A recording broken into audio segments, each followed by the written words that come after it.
इंदर सिंह जी। श्री हरिवंश। श्री हरिवंश महाराज जी। महाराज जी, श्री जी और आपकी कृपा दृष्टि से मुझे प्रतिष्ठित सरकारी संस्थान में एक दायित्वपूर्ण पद पर सेवा करने का अवसर प्राप्त हुआ है। महाराज जी, वहाँ अनेक सामाजिक मुद्दों पर कार्य करने का अनुभव हो रहा है। महाराज जी, ये पूछना चाह रहे हैं कि कभी कभी ऐसा धर्म संकट आ जाता है कि धर्म हित और राष्ट्र हित में से अगर किसी एक को चुनना हो तो महाराज जी किसे? राष्ट्रहित। क्योंकि जब हम समाज सेवा पे है तो हमें राष्ट्रहित चयन करना पड़ेगा। जैसे आर्मी का जवान है, उसके लिए केवल राष्ट्र धर्म है। अगर कानून के प्रतिकूल उसका पिता भी खड़ा हो तो वो गोली मार देगा। वो पितृ धर्म, पत्नी, पुत्र, परिवार सबको स्वाहा करके केवल राष्ट्र धर्म के लिए वो जीता है। तो ऐसे ही अगर कोई बड़ा पद है और हमारी समाज व्यवस्था है तो फिर हमें राष्ट्र धर्म पर ध्यान देना चाहिए, लौकिक धर्म पर नहीं। क्योंकि लौकिक धर्म में आप किसी के पति भी हैं, आप किसी के भाई भी हैं, किसी के पुत्र भी हैं, बहुत से रिश्ते नाते हैं। अगर उनके निर्वाह की तरफ आप देखते हैं और राष्ट्र धर्म लघु पड़ता है तो फिर हानि हो जाएगी। राष्ट्र धर्म का निर्वाह करते हुए हमें अपने धर्म, जो धर्म राष्ट्र धर्म में बाधा ना पहुंचावे, उस धर्म को हम निर्वाह कर सकते हैं। जैसे पिता का धर्म है पुत्र को सुख पहुंचाना, और आप किसी ऐसे पद पर हैं और आपके कानून के विरुद्ध पुत्र अगर आचरण करता है तो आपको पुत्र धर्म का त्याग करके राष्ट्र धर्म के कानून के अनुसार उसे दंड देना अधिकार बनता है।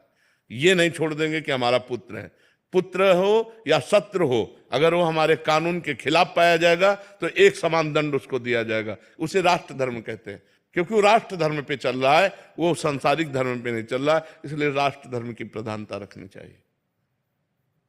प्रोफेसर प्रज्ञेंदु, दिल्ली विश्वविद्यालय।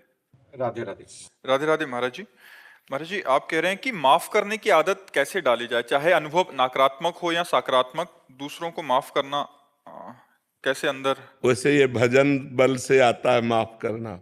जब हृदय में बहुत आनंद होता है, कोई गाली देता है, अपनी मस्ती को बचाने के लिए किसी भी तरह का विक्षेप स्वीकार नहीं किया जाता, पर अंदर मस्ती होनी चाहिए।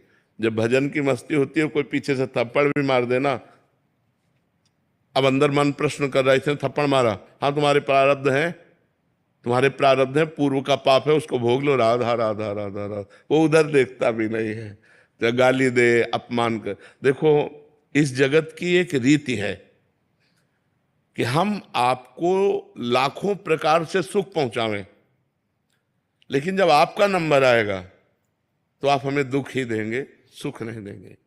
ये रीति है। ये सैकड़ों लोगों का अनुभव, आप अनुभव करके देख लो जो हम बात कह रहे हैं, कि आप दूसरे को सैकड़ों प्रकार से सुख पहुंचाइए, लेकिन जब समय आएगा तो वो तुम्हें पीड़ा पहुंचा सकता है, सुख नहीं पहुंचाएगा। ये संसार का स्वरूप है। अगर आप गर्दन उतार के भी दे दोगे ना तो उसको भी बेचना चाहेगा कि यार बिक जाएगी क्या। ये संसार का स्वरूप ही है।